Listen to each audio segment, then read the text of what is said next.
Señores, esta es una enfermedad llamada brucismo, donde las personas crujen los dientes.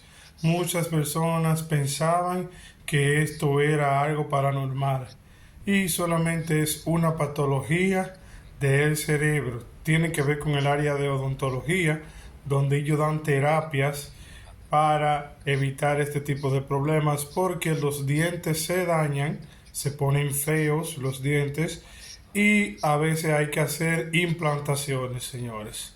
Pero no es un tema espiritual, es un tema de psicología, es un tema que odontología tiene que intervenir para evitar que los daños sean mayores, el cual quedarse sin diente y tener que usar una prótesis o una implantación completa.